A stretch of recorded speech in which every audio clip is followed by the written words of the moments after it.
Good morning. My name is Ralph Wood. I'm currently serving as secretary of this congregation.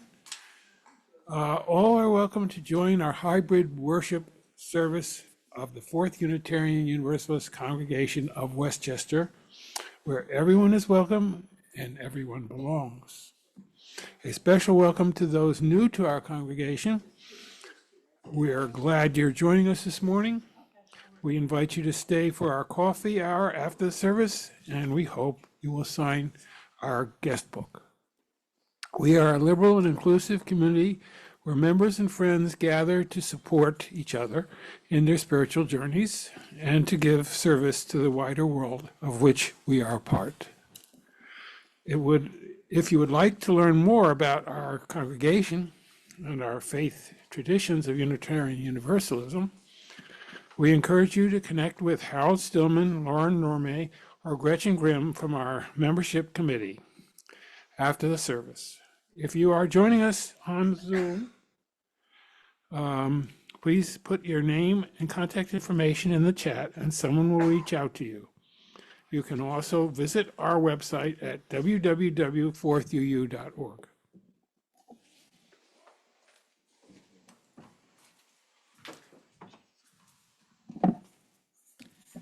Thank you, Ralph. Good morning, everyone. I am the Reverend Lane Cobb. I'm pleased to be the minister here at Fourth Unitarian Universalist Congregation of Westchester. And we will begin this morning with our candle lighting. And I need two tall people to come light our candles, please. Thank you. David is coming. Jim, come on up.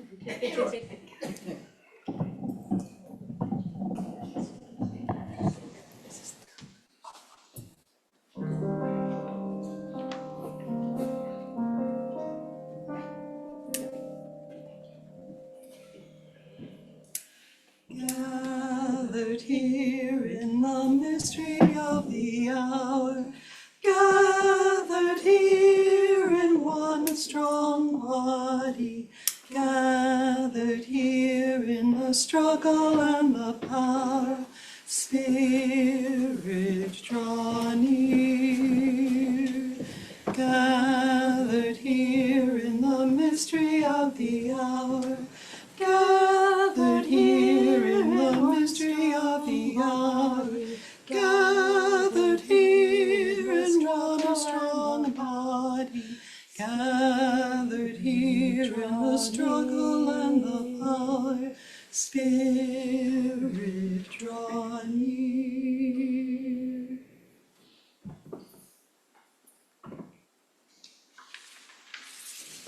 Beautiful, thank you. So welcome again. Welcome if you're joining us on Zoom, if you're gathered here in this sanctuary, and if you're gathered for the first time, welcome, welcome. Please don't make it the last. This morning we have a social justice themed worship service, and we are blessed to have with us this morning 3 social justice activists from Putnam County who will be speaking about the work that they have been doing together for some time now and how we can all work together for change. They are Linda Paris, Jim Wise, and Abby Santana. I'll introduce them in more detail later in the service. Our call to worship this morning is from Reverend Dr. Rebecca Savage. Justice is our prayer. We gather together today with sacred intention to declare that justice is our prayer. We affirm in covenant with the beloved community that it is possible, but not here, not quite yet. The seeds have been planted time and again, and we remember all those who went before us, who made beloved community a dream that could be realized. Justice is our prayer. May our time of worship service together continue to water the budding trees of our diverse interdependence. May our time of worship give air and nourishment to the parts of our collective spirits that need to grow and thrive, that embrace equity as a known way of being. Justice is our prayer. We affirm in covenant with the beloved community that it is possible. May it be so. Let us worship together. Amen. Our gathering hymn is in your gray hymnal. It is hymn number 170, We Are a Gentle, Angry People. If you have an extra book next to you, please give it to someone who does not have one. Is there someone who needs a hymnal and does not have one? You could also look on with your neighbor. Yes, Cindy, there's one right up here.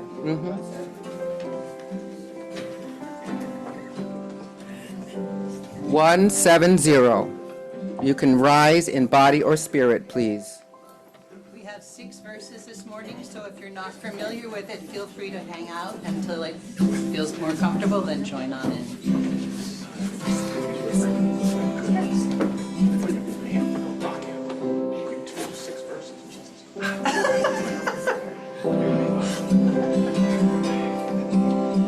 We are a gentle, angry people, and we are singing, singing for our lives.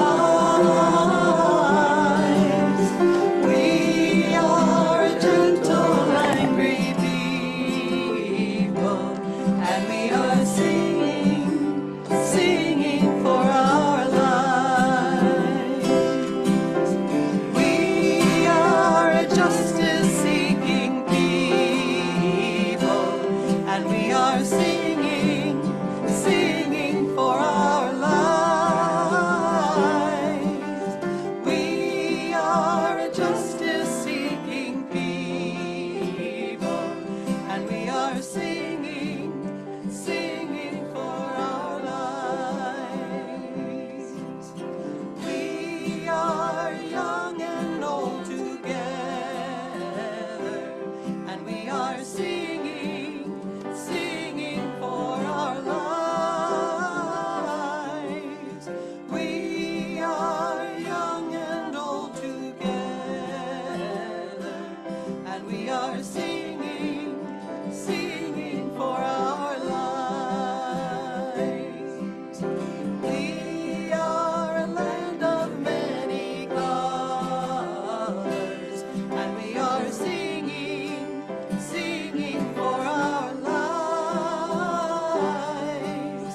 We are a land of many colors, and we are singing, singing for our lives.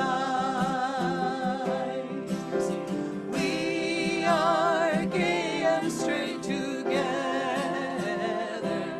and we are singing, singing for our lives.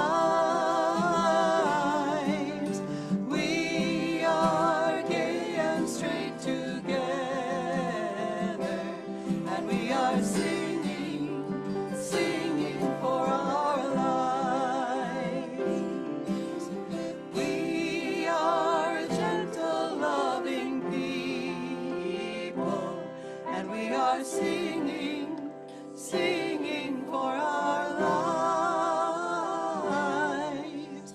We are a gentle, loving people, and we are singing, singing for our lives.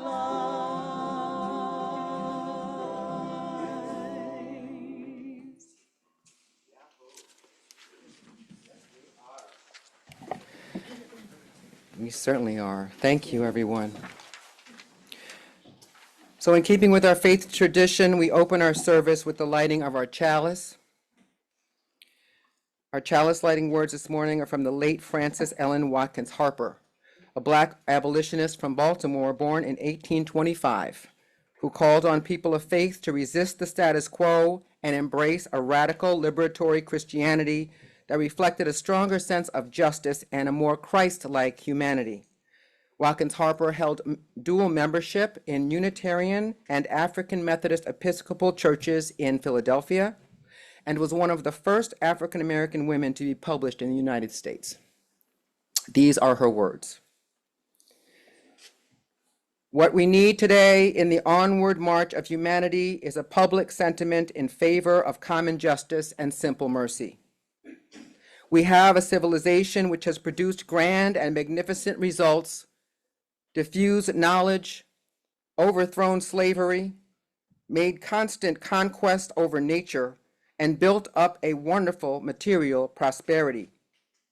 But two things are wanting in American civilization: a keener and deeper, broader and tenderer sense of justice, a sense of humanity which shall crystallize into the life of the nation the sentiment that justice, simple justice, is the right, not simply the strong and the powerful, but of the weakest and feeblest of all God's children, a deeper and broader humanity which will teach people to look upon their feeble siblings not as vermin to be crushed out or beasts of burden to be bridled and bitted, but as the children of the living God, of that God whom we may earnestly hope is in perfect wisdom and in perfect love, working for the best good of all.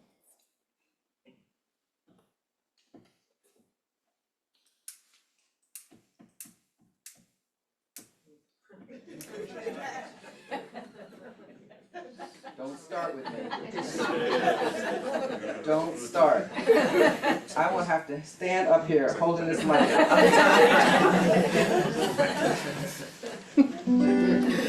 The words to our chalice lighting song appear in your order of service, followed by our unison affirmation. Oh, may this chalice ever be a symbol of our unity, that in this hour we now unite our separate flames to make one light. And our unison affirmation: love is the spirit of this fellowship. This is our great covenant, to dwell together in peace, to seek the truth in love, and to help one another. We will now have a reading from Beth Wogan.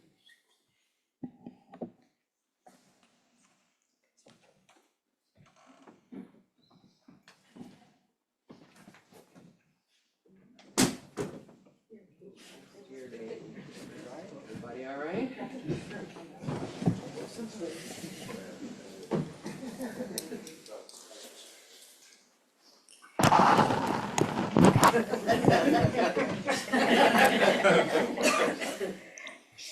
Actually, it's not from me. This is a poem by Sojourner Truth.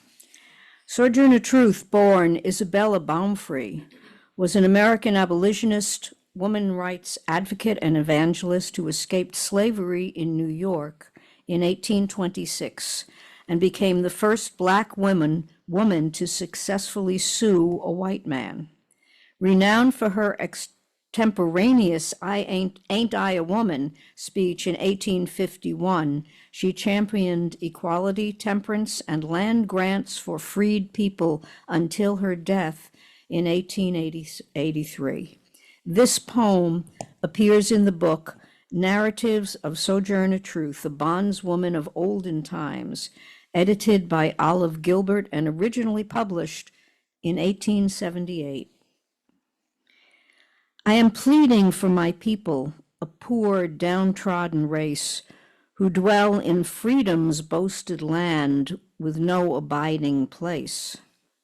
I am pleading that my people may have their rights restored, for they have long been toiling and yet had no reward. They are forced the crops to culture, but not for them they yield, although both late and early they labor in the field. Whilst I bear upon my body the scars of many a gash, I am pleading for my people who groan beneath the lash. I am pleading for the mothers who gaze in wild despair upon the hated auction block and see their children there. I feel for those in bondage, well may I feel for them. I know how fiendish hearts can be that sell their fellow men. Yet those oppressors steeped in guilt, I still would have them live, for I have learned of Jesus to suffer and forgive. I want no carnal weapons, no engineering of death, for I love not to hear the sound of war's tempestuous breath. Oh God, I lost the last page. Hold on.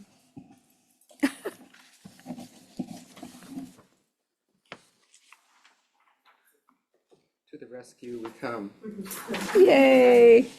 Okay, I don't know where you are. I know where, yeah. Right there. By asking for their life, Yes, that one. no, I do not ask you to engage in death and bloody strife. I do not dare insult my God by asking for their life. But while your kindest sympathies to foreign lands do roam, I would ask you to remember your own oppressed at home. I plead with you to sympathize with sighs and groans and scars, and not how base the tyranny beneath the stripes and stars.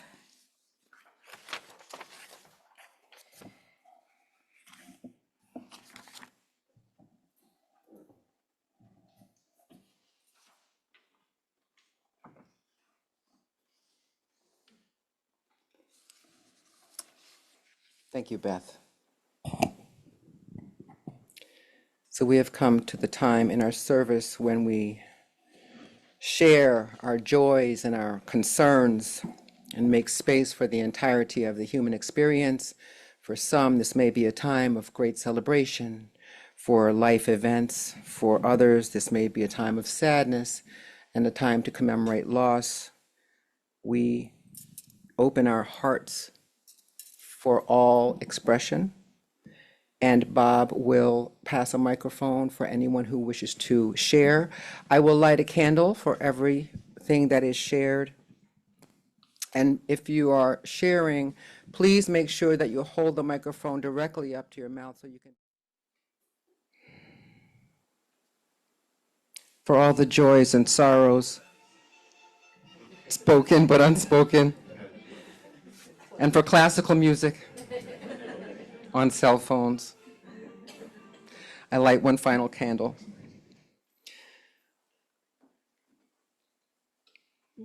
For the fact that we are in this time of great change that offers us the potential for achievement and opportunities to celebrate together the joy of community and the wealth of love that we share.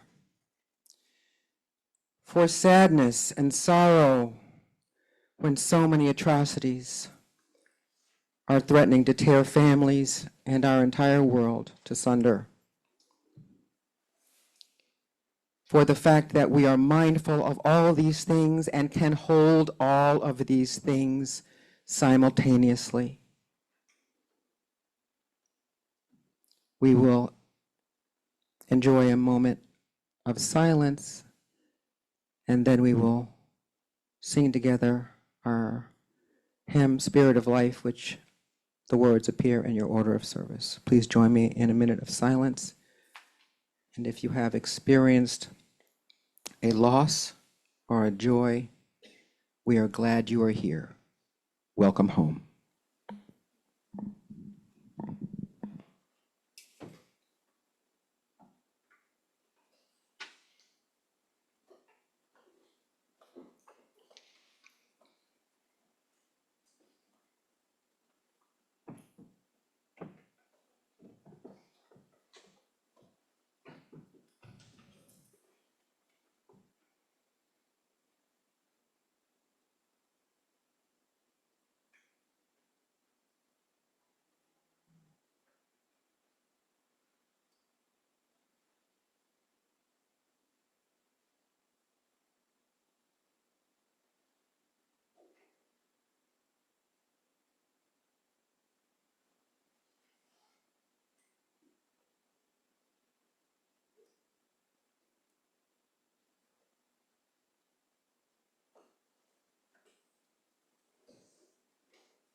Thank you, everyone.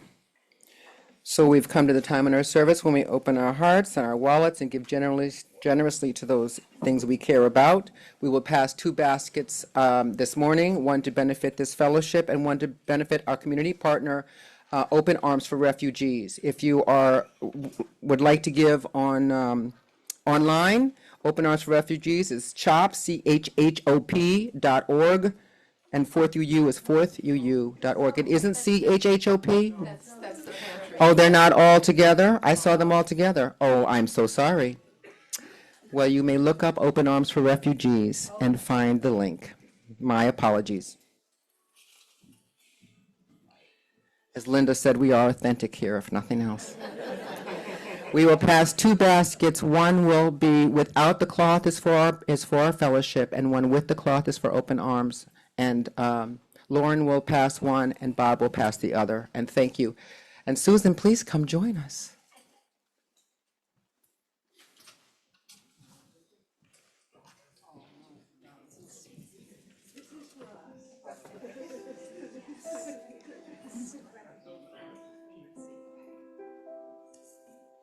The offertory today is Ella's Song, which was written by Bernice Johnson Regan, founder of the African American women's a cappella ensemble Sweet Honey in the Rock, and it's based on the words of her mentor, Black Freedom Movement leader Ella Baker.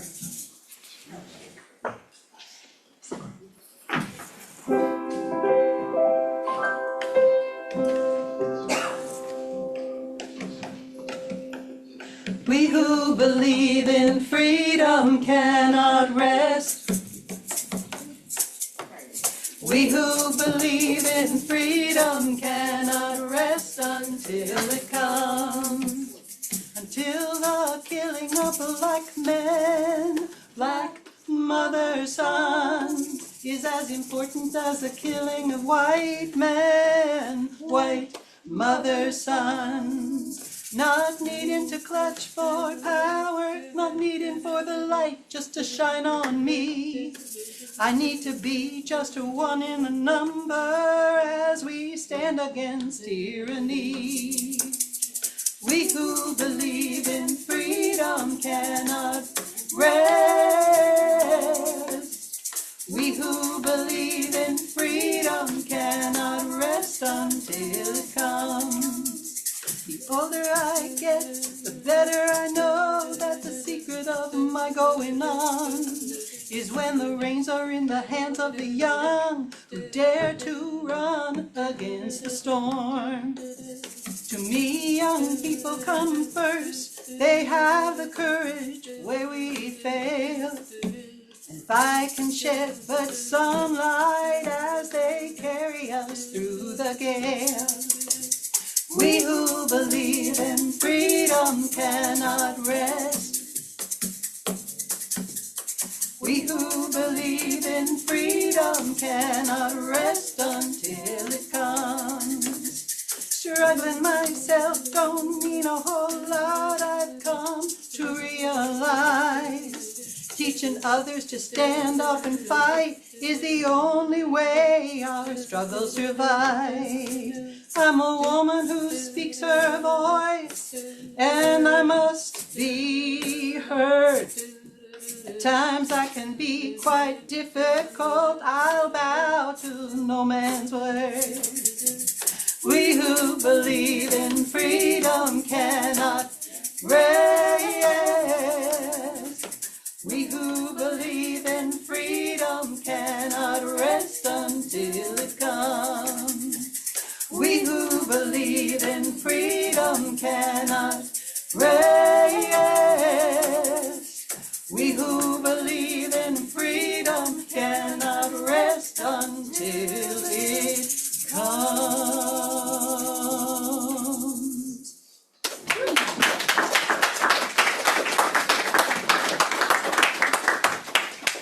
Thank you, Pam and Carol. That was awesome.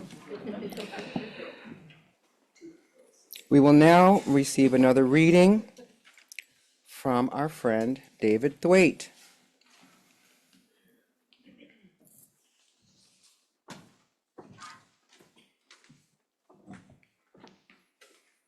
Thank you, Lane, and good morning. reading is from Dr. Martin Luther King's speech at the historic March on Washington in August 1963.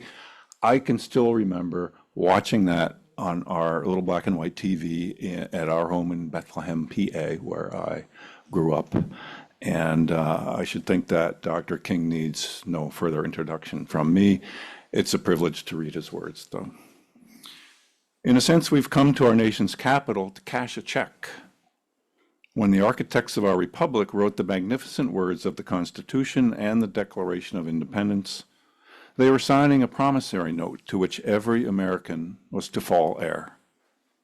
This note was a promise that all men, yes, black men as well as white men, and we can say all people, would be guaranteed the unalienable rights of life, liberty, and the pursuit of happiness.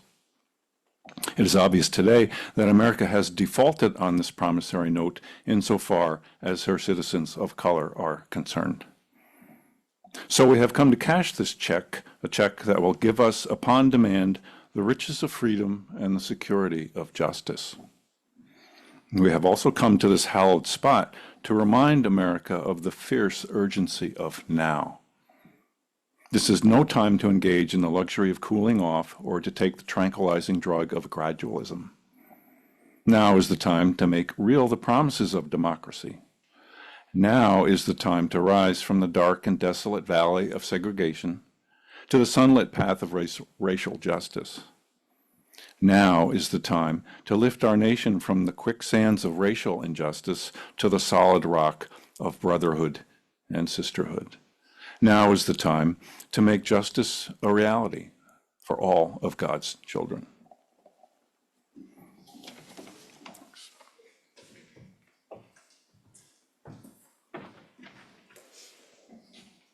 Thank you, David. And may I say that these readings this morning are the suggestions of our speakers this morning, so thank you all. So it is now my pleasure to introduce our guest speakers for the day.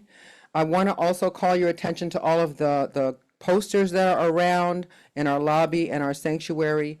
Please, during coffee hour, take some time and look at these. There are some very interesting facts that you may not know. Linda Paris, Abby Santana, and Jim Wise have given their time and their talents to join us here today. In the interest of time, I have shortened their bios a little bit. However, we hope we have enough time following their talk to ask questions and offer comments. Linda Paris was called to action in Putnam County during the George Floyd protests hosted by Putnam for Black Lives, a movement founded by high school students following Mr. Floyd's murder. Since that time, she has continued to advocate for racial and social justice in Putnam County, serving on the Kent Police Department Justice Reform Panel in 2021. With a focus on truth and education, Linda is committed to creating programs and nurturing relationships that transcend racism and oppression.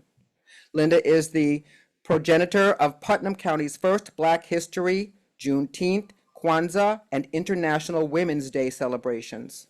She believes that in order to bring about change, one has to start by looking within. Abigail Santana is an Afro-Latina mother, community advocate, and longtime Putnam County resident with over 29 years in the Carmel area. She has become one of the district's most outspoken voices for equity, safety, and justice, refusing to stay silent when students and families are failed by the systems meant to protect them. When deepfake videos surfaced on TikTok depicting racist rants and threats against Black and Latino students, Abigail responded, demanding transparency and accountability from district leadership and law enforcement. She has also publicly called out bigotry from within the school board itself, challenging elected officials who use their platforms to spread divisive and hateful rhetoric. Beyond the schools, Abigail is a fierce advocate for the immigrant community and a visible force in the fight against ICE activity, working to connect immigrant families with legal resources and other support networks. Her message is clear. Every child deserves safety, every family deserves dignity, and no one in power gets a pass. Jim Wise is a trustee on the school board of the Carmel Central School District in Putnam County. During this time on the board, he has worked to strengthen DASA, Title VI, and other protections for students facing bullying and discrimination, and to make the school district more responsive to the needs of the community. Jim has been involved in social justice causes since the age of 15, when he led a petition drive and campaign which succeeded in overturning a racially motivated curfew law in Schenectady, New York. Jim studied law at the Law School of the City University of New York and currently works as a software engineer.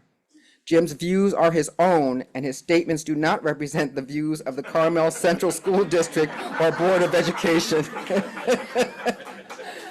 Thank you all for being here, and I will turn it over to the three of you. All right.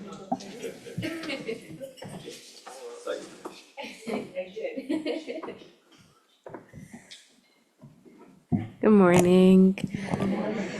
My name is Abigail. I go by Abby.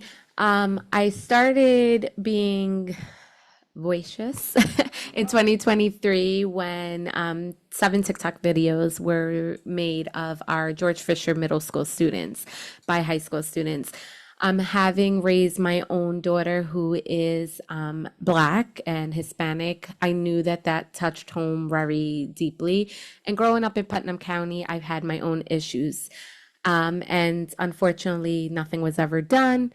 And I just had to conform to the area. So as a mother, I refused for my daughter to have to be subject to that. And I became very vocal, and I met some great community members along the way that supported me and helped me. And with that, we started CAFE, which stands for Community Alliance for Empowerment. And it's just, our mission is just that every student, every child in our county, in our district is treated equally and gets everything they all deserve. And that's been challenging. It's been very challenging in Putnam County because we have local officials who don't believe in the work we do, that actually go against us. And we have a school board that is very torn and unfortunately seem to be against us a lot. And we keep changing superintendents every year, so it does not help. With that being said, we have made some great positive changes. However, how small, they are positive. We were able to get our DASA reporting, thankful through Jim, to be reported correctly, and our students were able to tell their stories and get the justice they need within the district. We also were able to start our first multicultural event in Putnam County. Following the next year of 2024, I was able to lead that with the PTO team, the SEPTO out there, and it was a huge success. It did come with struggles. It did come with a lot of threats. And unfortunately, after that first year, I was removed from the committee. However, I was removed from the committee. I was able to work my way into the district equity team. So I'm back on the committee, just through the equity team, not as an individual. So because of that backlash, yes, I can't do anything with my organization or me as an individual, but because I worked myself into the equity team of the district, I still get a say, a huge say. So I do work with the district and the equity team. That has been difficult, been doing that for 3 years. Not much has come off of it, but we strive to keep pushing forward. And in the recent events, I have been focusing more, not that I'm letting go of the district, I'm still there. We've had a lot of issues with ICE in our county. So I help run the rapid response team. So we have quite a few people that help, and I organize that team very, very well to my abilities. And we just make sure we try to help our Latino community in Brewster, because right now that's where they're targeting, but they're all over Putnam. And with that, we do protest every weekend. Our rapid response team goes out. If we hear alerts, we try to help those that are being taken by recording, getting information, and things of that nature. We also talk to local officials, even though they don't seem to do anything, but we go to the Attorney General's office. We try to go to the governor's office, our senator. So we keep everyone in the loop. It's hard work, but it's work that's needed to be done. And our voices have to be heard. I think that's pretty much, there's still a lot. I also assist Miss Linda with our Juneteenth event, which has been we're coming up on 4 years, have been a great support and have been seeing great turnout, even though we've also had backlash with those events as well. But it has not stopped us. Every threat and everything that has been in our obstacle, we've overcome them. And as a community, we've worked together to just jump those hurdles, basically for our community and for our children. A lot of our children still feel unsafe in the district and in Putnam County as a whole, and we do our best to just keep moving forward. And we are always looking for volunteers, no matter how small, little, someone can volunteer to help in any aspect within the district or within the community. We're always there to guide and help and take any support we can get. Thank you, guys.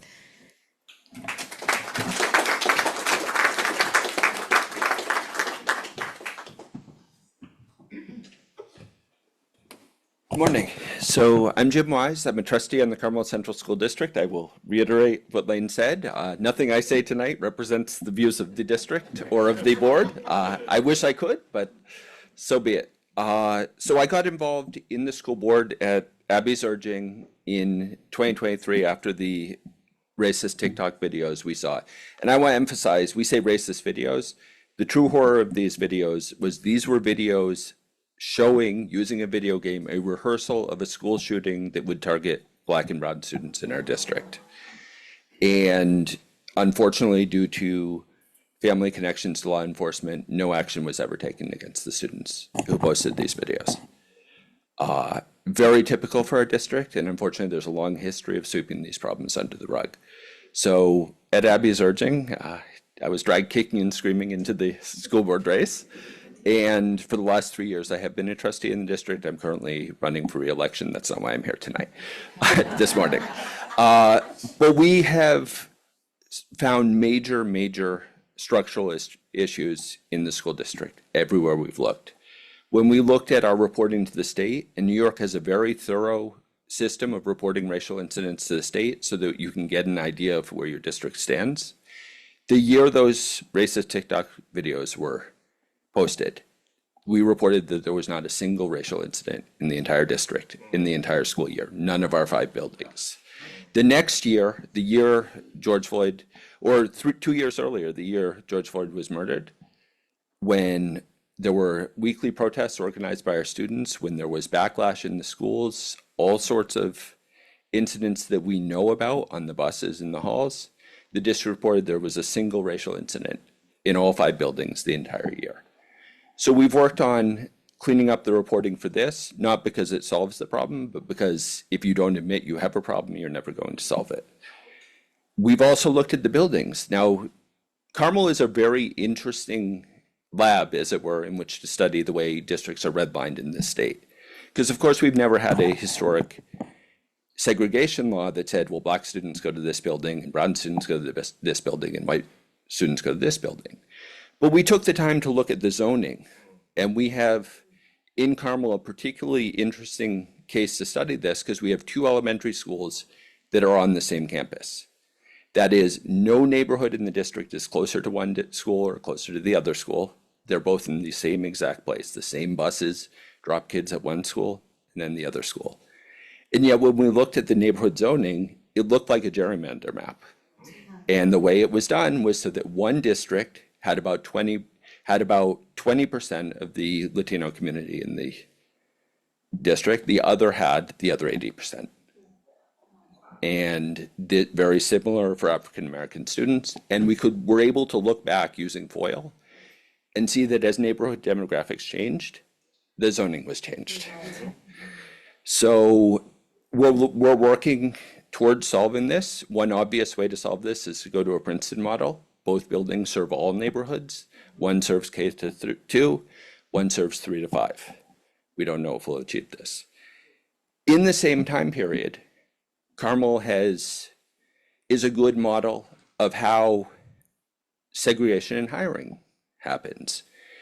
In 30 years, Carmel did not hire a single African-American teacher.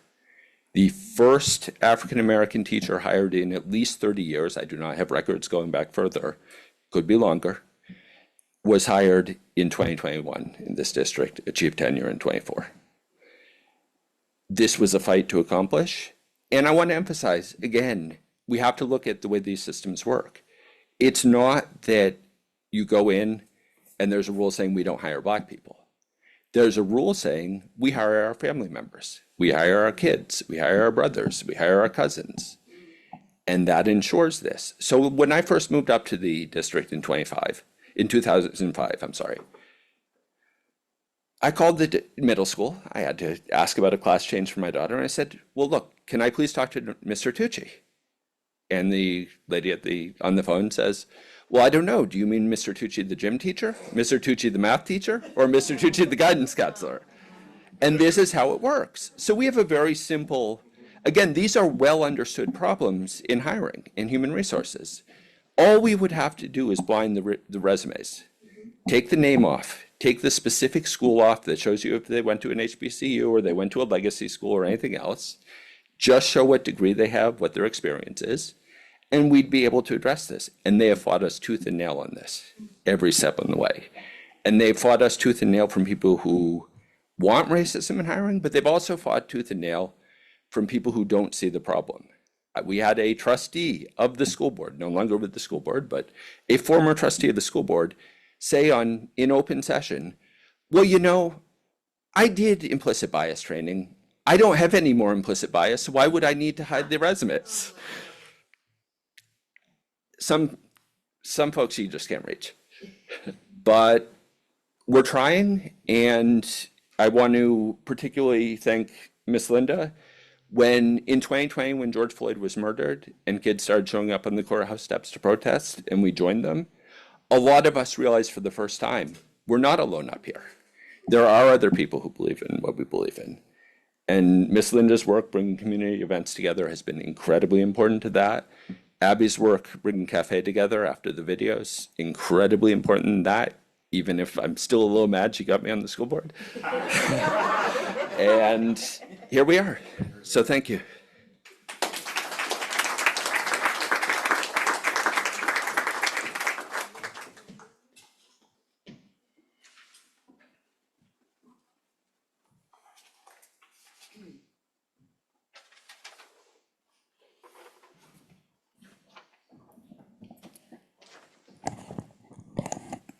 I want to thank everyone for being here today again and listening to us and all the word is crazy and deranged thinking that has seemed to permeated the entire world because we are in a space of convenience and comfort. And almost like an ostrich, people feel that if they just keep their heads down and go along their regular routine, everything in their lives will be fine or not affected as much as it would in mine. The thing that is a problem with that is what affects me will eventually come around to you. And that is like a pebble in a lake. It will spread. It is spreading. And it is up to us to be determined and step out of our comfort zones to make community with one another. And it's a simple thing as saying good morning, looking someone in the eye and actually feeling what they may be feeling. You know, you're not going to exactly feel it, but I see too many people walk past a protest, straight for eyes forward. They don't even acknowledge that people are exercising their First Amendment rights for the rights of others. We're there standing in the gap for people who are afraid to leave their homes. We're there because we know eventually we may become afraid to leave our homes. And when it gets to that point, there's no turning back. The snowball is rolling right now. We're in danger. We're all in danger. The people that I have met that have made the biggest impact in my life since I've lived in Putnam County happened because a man was murdered by the police in Minnesota, George Floyd. And that's when I met Jim Eshmukane, and I want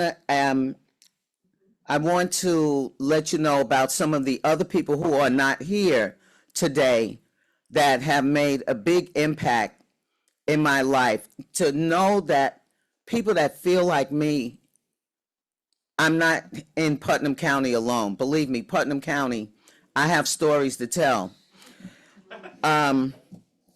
It's amazing, but I just don't want to forget other people that have worked with me, and we have pulled together a unit that we are constantly under attack by legislators. You know, just the meeting that was with Mike Lawler, I wasn't allowed in, and that was at the Mahopac Library. It's unbelievable, and sadly, because no one from the upper echelons of the Democratic Party was there, they can't do anything about it. They won't complain about it. They won't contact anyone about it. And it's amazing. So I just want to get to mention, before I get into it, I would like to mention Eshmukane Piera Perez, who is with the Putnam Valley Patriots for Immigration Reform. And they try to help people who have been taken by ICE, people that have been abused by ICE, detained, separated from their family, property missing. We have had food drives. Every Saturday, there's a food drive in front of the Brewster train, cross street from the Brewster train station. And that's at 2 o'clock. It's an hour from 2 to 3 o'clock. We raised, I think it was 500 pounds of food at the events that we have given so far this year. And that would be the Reverend Dr. Martin Luther King, Black History, and we also celebrated Kwanzaa late this year. So we celebrated and we raised about 500 pounds, and we've been doing it ever since, every weekend. I'd also like to thank Eileen, and she's the president of Putnam Pride, Maria, who's a board member on Arts on the Lake, and these people we have made a tiny but mighty group that we are determined, because we cannot turn back. We cannot take our eye off of this ball. It is so dangerous. We have a president blaspheming, actually putting on the cloak of Jesus and comparing himself. I mean, I don't think he thought it through, because he has to be crucified.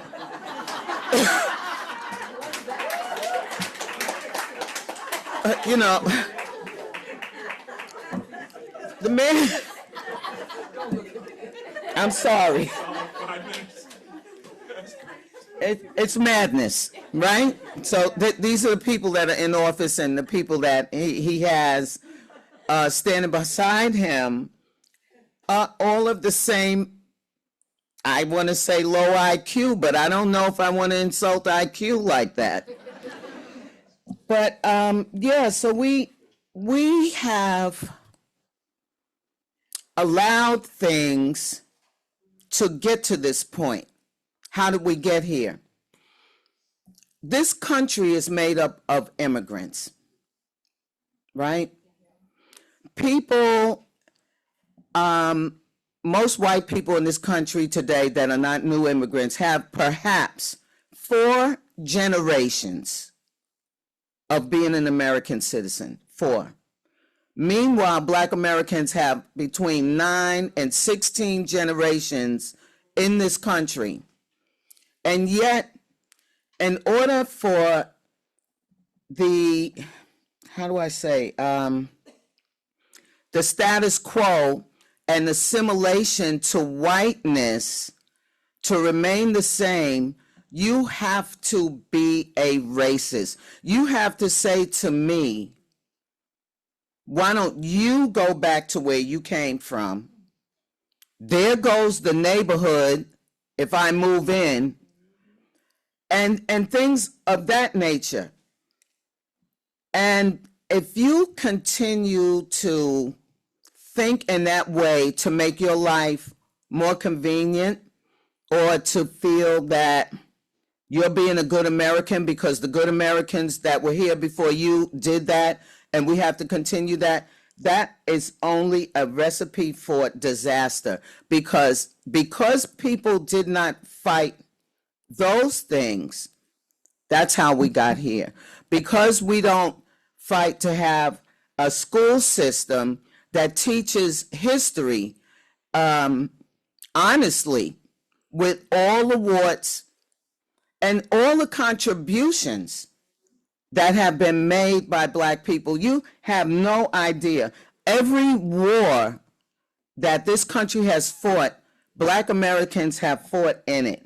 And this year we're celebrating our 250th year anniversary as a country. And Crispus Attucks' name, you never even hear anymore. When I was a child, everybody knew Crispus Attucks was the first person, an escaped slave, who to die in the Revolutionary War fighting for the Continental Army. But there's so many others that this war, this Revolutionary War, this war that people left their homeland for to come here for freedom, this war was fought by enslaved men and free Black men. And enslaved men fought in this war with the promise of freedom from their slave owners, only to be enslaved after the war was over. So this thing about not being honest and keeping your word, it goes way back. It didn't just start here and now. It goes way back. And there's a man named James Armistead who fought for his master. And when the war was over, he was re-enslaved. The thing was that he fought with the Marquis de Lafayette, who was a war hero. Washington did not compare to this man. And he was from France. So when he left after the Revolutionary War and he came back and he saw that James Armistead was re-enslaved, and he could not believe it because of the bravery of that Black man beside him. He could not believe that he was re-enslaved. He fought for 2 years through the Congress to have him emancipated, and he was.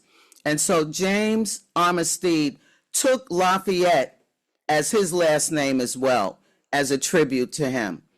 There were men, one was Simon Poor and, Salem Poor and, oh my goodness, what's his last name? Well, it's Poor, no, Salem, James Salem.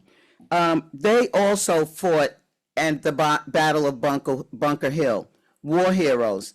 There's so many that, I just would like people to try, and when you hear or you see a protest, don't say, what are they doing? Know that we have a right, a First Amendment right to protest like everybody else.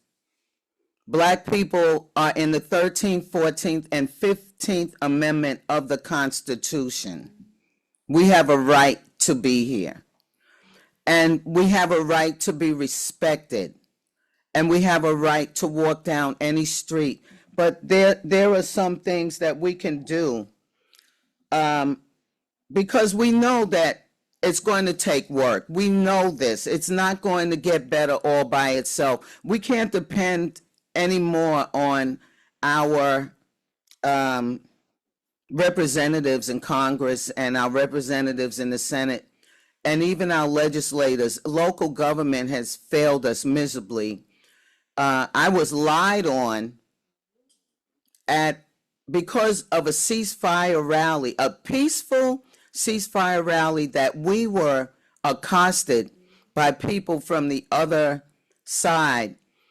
And because I was getting, I had gotten 2 grants from the county to do cultural events in Putnam County. And it was a collusion between 3 residents and a legislator from Mayapack to come to a legislative board meeting and lie on me and say that I spit on a police officer at a rally. And I was shocked. I was speechless. I didn't know what to say. I was like, I kept hearing this go, and I'm like, are they talking about me? I couldn't believe it. I was like, they can't be talking about me. That's not what happened. Lo and behold, they were talking about me. And they allowed these people to not do this once, but they allowed them to do it at two legislators meeting twice. Needless to say, I didn't even want to apply for a grant because I was so disgusted. I said, you know what? I did tell them that I'm not going to, I didn't tell them I wasn't going to apply for a grant, but after I finished talking, they knew that I didn't want any money from them anymore. But they, time's up. I got But I'm going to say this, and I just would like to say this. There's some actions that I would wish people could take. First, embrace the truth. Okay? Don't let anybody tell you what is not the truth. And don't let words make you afraid. Words like woke, liberal, DEI, CRT, affirmative action, culture. If you can, attend school board meetings or watch them on this streaming and voice your concerns through an email at the school board and with your local legislators. Protest with like-minded people. Donate to local groups. Keeping a light on the issues. Boycott, because economic sanctions work. This country boycotts countries, they give them economic sanctions. And speak with your friends and family. Visit museums. Go to cultural events. We're having our Juneteenth event at Arts on the Lake on Friday, June 19th. And respect one another. And if you don't like what somebody is saying, we can agree to disagree respectfully. We used to do that. Let's try to get back to that. And thank you all so much for allowing us to come. And I believe that this congregation understands what's happening out here. Thank you so much.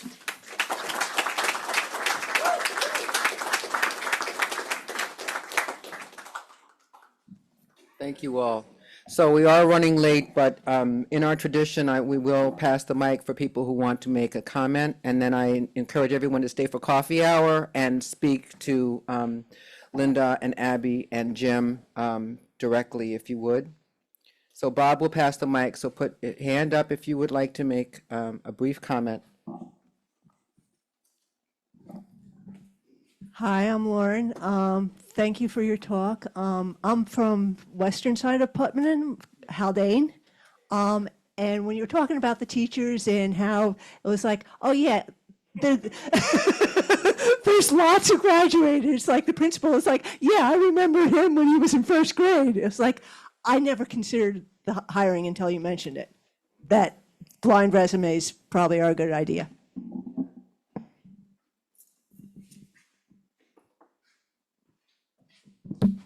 Hi, guys. Mel Tansman.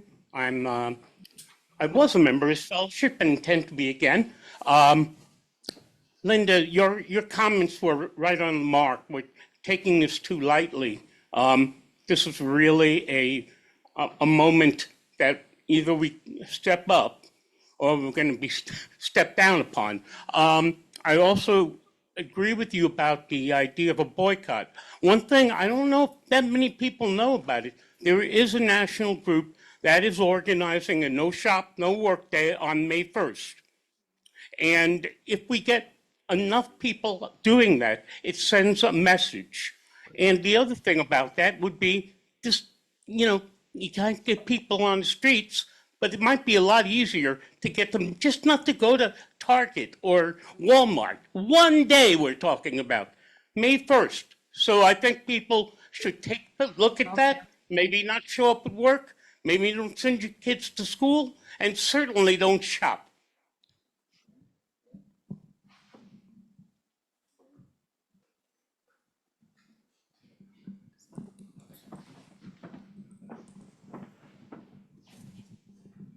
Hi, I'm Maura. Thank you, not just for speaking today, but for all the wonderful work the three of you do. I've been to some of the events you've organized in Putnam. I've even been to some of the Carmel School District meetings when some of these things were happening, and it's just like they say, it's bad there. My mother was involved in the civil rights movement in the 60s. She brought me to a lot of things that she did. So she got me early in life thinking about racism and what it means and what it is. So I always regarded myself as an ally, but it wasn't until I had Black children that I really got it.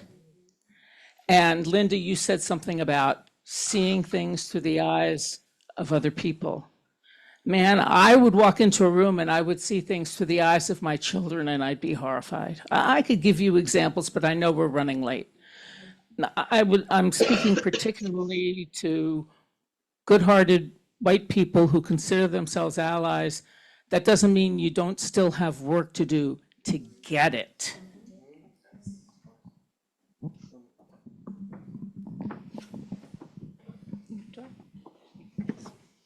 Hi, excuse me. Hi, I'm Maria Modica Snow.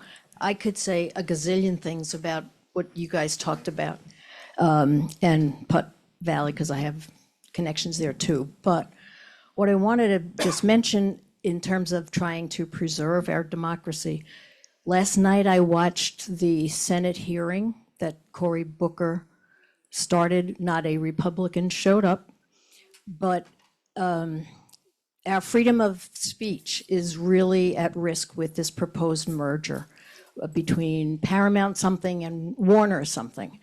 The speaker, the witnesses who appeared at this, everybody's got to hear them. The guy's name, I think, is Borenstein. He's a young, what's the word? At any rate, he does these videos that are very, no, he's not a podcaster, documentarian. And he won an Oscar. And he could not get it shown here. He got the Oscar, but it was produced and everything in Europe. And he said, so many people have done so much work and they cannot get anybody to take it because the other side is taking over all of the press, all of the entertainment. They mention things that have happened at CBS already, the job losses. So it's something that we have to keep in mind. If there's anything we can do to try to tell the Republicans, block that, that merger has to be blocked. Thank you. Hi, I'm Beth. I just wanted to, I'm very grateful, one, that you're here and that we're hearing you. But more than that, I think most pointedly is one of your messages is the only thing we have is our voices and each other, because the other party, such as it was, has capitulated. to this stuff, and we're broken. And and I'll make an announcement about next week's events in a second, but I think we have to always keep that in mind, that we are not going to be finding strong defenders in places we believe we should have them. We're it.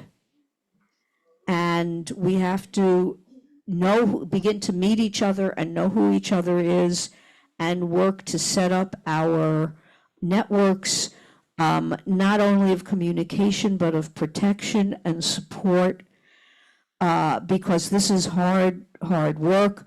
Some of us are quite advanced in age, and it's a lot different, for me, to stand on the corner for an hour with a sign than it was 55 years ago. It makes a difference, but we've got to find ways to know that we have a voice and use it.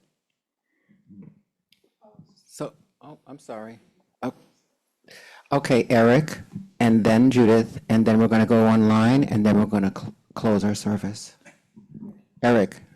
I'll be quick. I just wanted to thank you all for coming. I'm also, like Lauren, a resident of Cold Spring, so Haldane Central School District is a thing. Anyway, I think, but my words do not, as Jim said, speak for them. I think one of the things that I find most compelling about what you guys said are the things that you brought with you and the readings that you offered, because I think one of the things that we've refused to accept is that these voices have been opposing since before the founding of the country.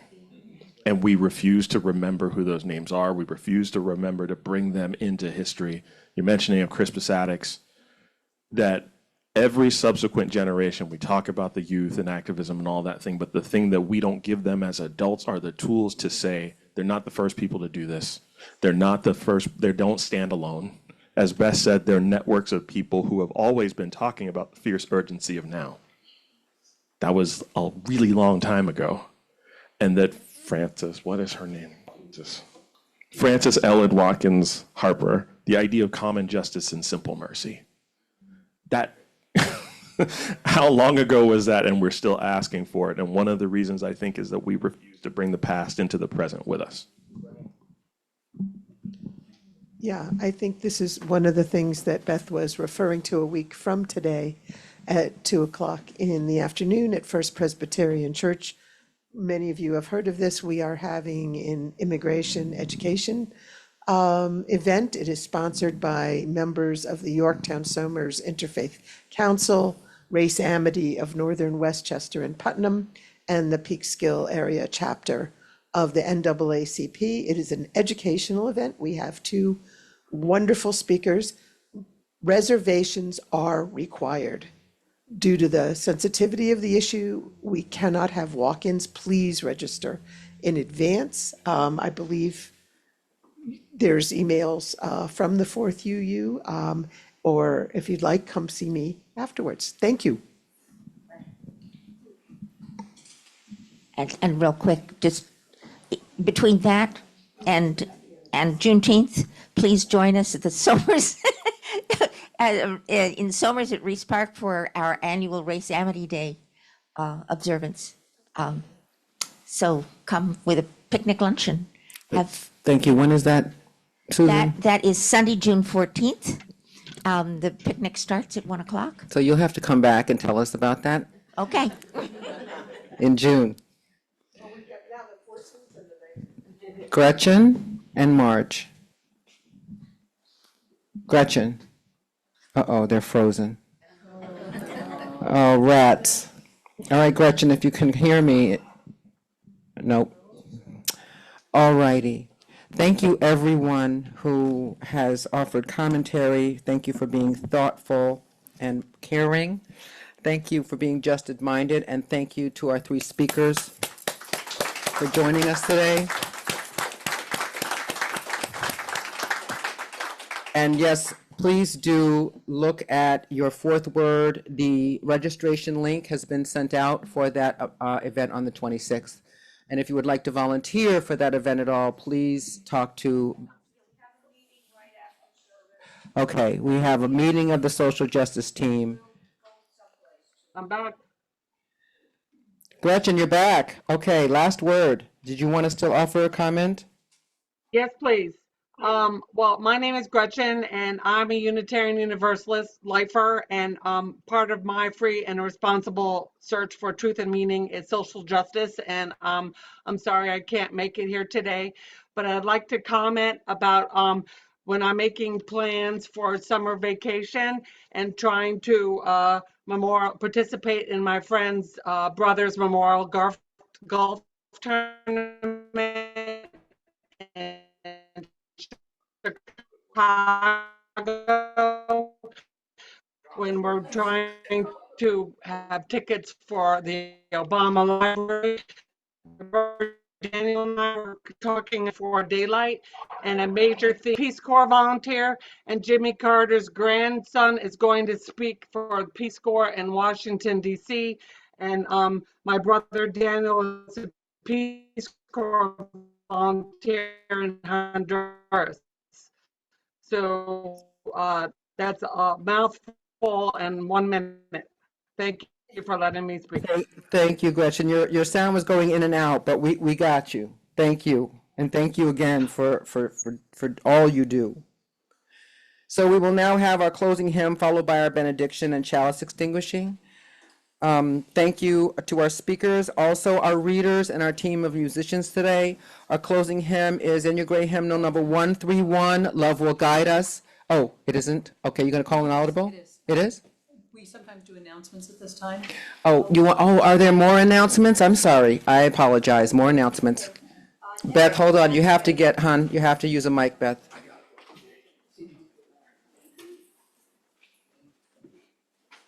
Thank you. Maria just sent this to me the other day. Next Saturday, the 25th, from 11 to noon, there will be another pop-up demo, No Kings, No War, Ice Off Our Streets, Stop the Madness rally at the Beach Shopping Center on Route 6 in Peekskill, and we're going to be at the Shop and Stop end of the shopping center. That's the northern end of the shopping center. Okay, that's Beach Shopping Center, Route 6 in Peekskill, 11 to noon. Next Saturday, 25th. Anyone else?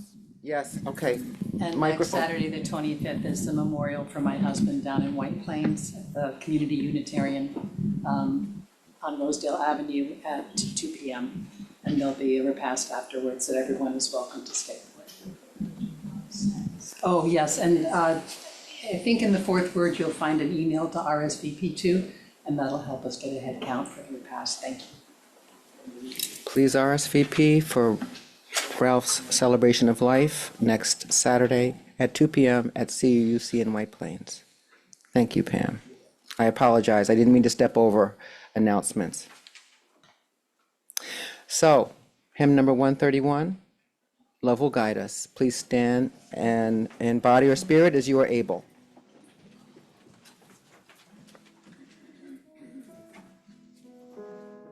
We have 3 verses, so if you're not familiar with it, you can listen to the first and come on in when it feels comfortable.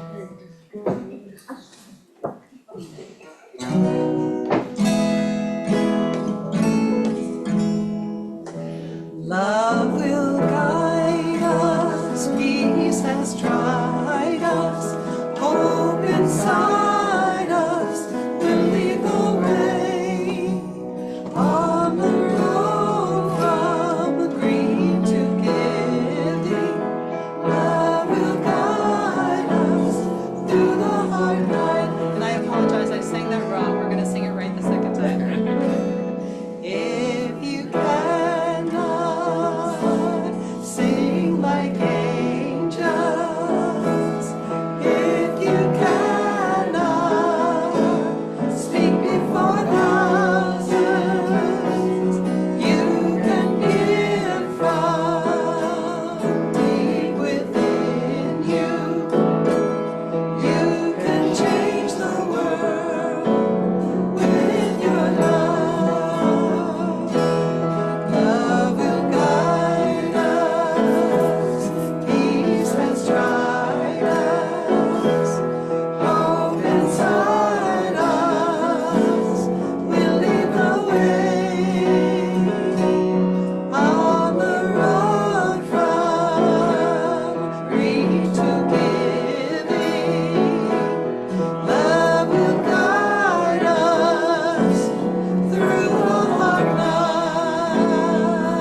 Thank you, everyone. Our benediction and then our chalice extinguishing. These are words from Reverend Nancy McDonald Ladd. She says, if God's name is love, then God compels us to resist the fall to sinful violence by pushing back with muscular resolve against the social structures that confine our capacity to care. A universalist God for a tragic era is not a gauzy, hymn-singing force of personal devotion that draws us endlessly towards itself, but a fierce and compelling power that grips us by the collar amid our rebellious descent and calls us to choose the will to mutuality all over again, even when that choice is so risky that it could utterly remake us. Our chalice extinguishing words appear in your order of service. Please join me in reciting them. We extinguish this flame, but not the light of love, fellowship, and truth. May we hold it in our hearts until we gather again.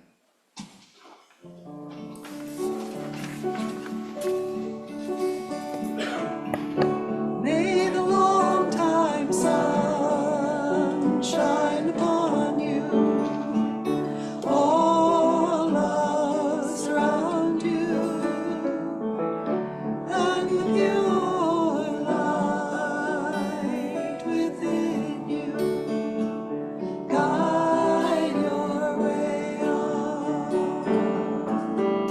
May the long time sun shine upon you, all love surround you,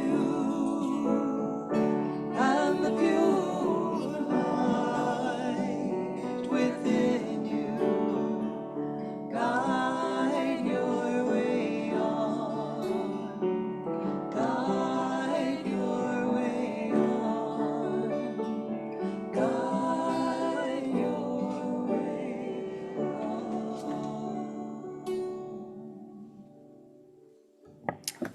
Thank you, everyone. Have a peaceful afternoon. Thank you to our musicians and our worship associates. We will be having some coffee and some wonderful, yummy things to eat.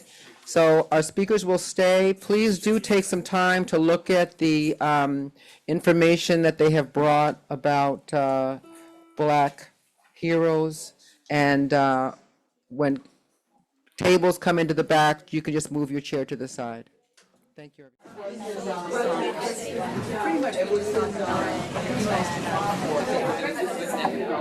Yeah.